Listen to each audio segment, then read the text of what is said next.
Her hands trembled as she whispered, "Please, don't tell anyone you saw me."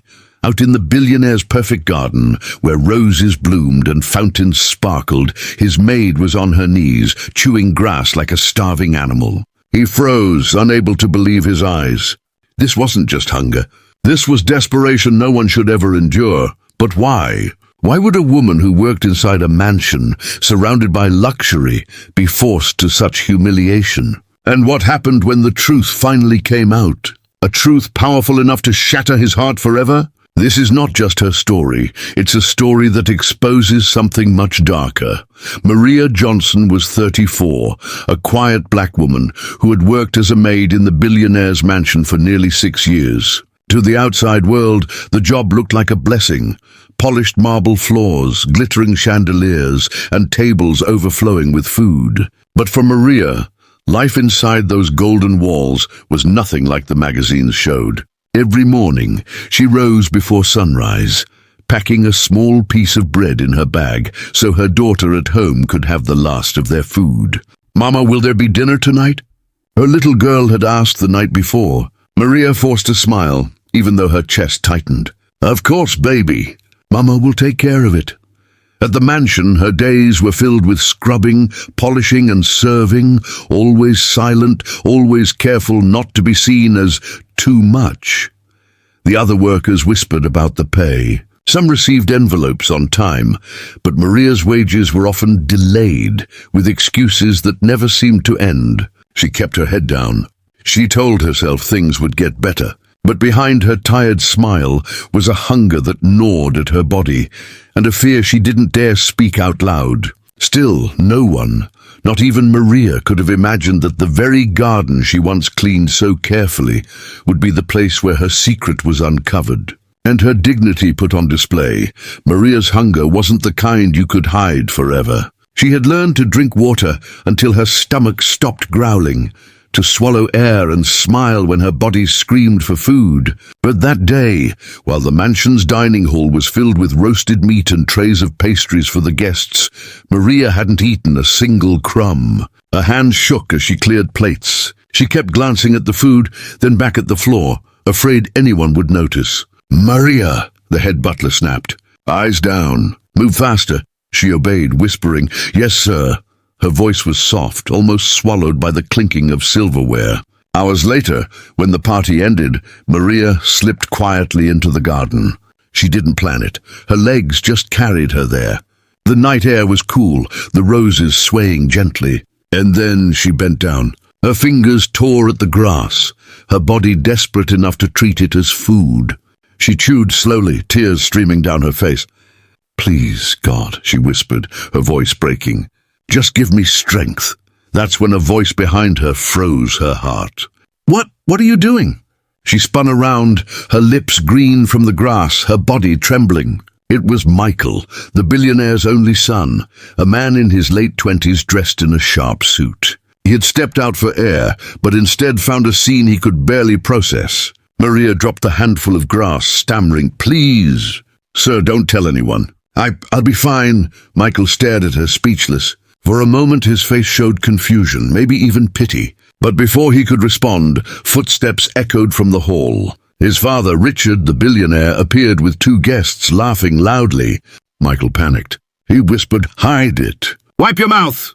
But it was too late. Richard's eyes locked on Maria, kneeling in the dirt like an animal. His laughter stopped. "What is this?" Richard barked, his voice sharp, slicing through the night. The 2 men beside him sneered, exchanging glances that carried decades of prejudice. One muttered loud enough for Maria to hear, "She's no better than the dirt she eats." Maria's body went cold. Her lips trembled as she tried to explain. I haven't been paid in months. My daughter, she's hungry." Richard cut her off, his face twisting in disgust. "Excuses. Always excuses. You live under this roof. You earn your keep. Don't you dare humiliate me like this again." The guests chuckled cruelly, their voices dripping with disdain. Maria felt her soul shrink under their gaze. Michael looked away, torn between loyalty to his father and the horror of what he had just witnessed. That night, Maria was sent back to her quarters with nothing, not even the promise of her missing wages. She curled on her thin mattress, holding back sobs so her daughter sleeping beside her wouldn't wake. But Maria knew this moment wasn't over.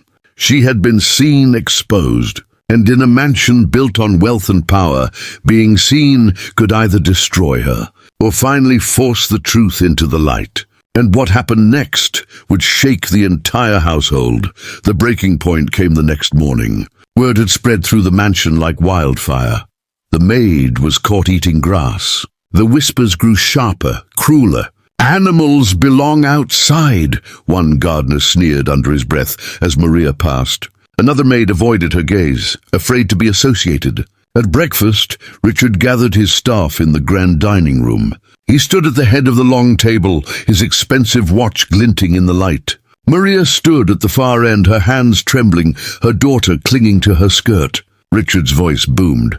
"Do you know what humiliation feels like? To host the city's wealthiest men, only for one of my servants to crawl in the dirt like a beast?" He slammed his fist on the table. "You shamed me. You shamed this house." Maria's chest tightened. She wanted to speak, to beg for dignity, but her throat burned with fear. Finally she whispered, "Sir, I only wanted to feed my child. I haven't been paid." "Silence!" Richard roared. His face twisted, and for a moment Maria thought he might strike her. The room fell dead quiet, except for the muffled sob of her daughter. Then Michael stepped forward. His voice cracked, but it carried. "Father, this isn't her shame. It's ours. You starved her. You robbed her dignity, and you let this house drown in cruelty while pretending it's filled with honor." Gasps filled the room. Richard's face flushed red, his authority unraveling in front of his staff. He glared at his son, his voice low and venomous. "Careful, boy. You don't know what you're saying." But Michael didn't flinch. He pointed at Maria. "Look at her. Look at her child. This isn't just hunger. This is what injustice looks like inside our own walls." Maria's knees threatened to give way. For the first time, someone had spoken the truth aloud. The silence that followed was heavy, suffocating. And in that silence, Maria realized her life was about to change forever, whether for better or for worse. Maria left the mansion that day with nothing in her hands, no wages, no food, no promises. But for the first time, she walked out with her head just a little higher. Michael's words had cracked the silence that had suffocated her for years. The truth had been spoken in front of everyone, and once truth escapes, it can't be caged again. She held her daughter close as they stepped onto the street, whispering, "We'll survive this. We always do." Her body was weak, but her spirit carried something new, a quiet fire that no humiliation could extinguish. For Michael, the moment was life-altering too. He had seen wealth his entire life, but never the cost of it. And standing up against his father wasn't just about Maria. It was about refusing to inherit a legacy built on cruelty. The mansion returned to its golden routine, but the memory of that night lingered like a shadow in its halls. Staff whispered not about Maria's shame, but about Richard's, and beyond those walls, Maria's story was not an isolated one. It was the story of countless workers, especially women of color, forced into silence, stripped of dignity, and blamed for their suffering. This is what racism looks like when it hides behind wealth and power. It doesn't always come with slurs or chains. Sometimes it's unpaid wages. Sometimes it's humiliation disguised as discipline. And sometimes it's the simple cruelty of watching someone starve while sitting at a table overflowing with food. Maria's pain asks us a question we can't ignore.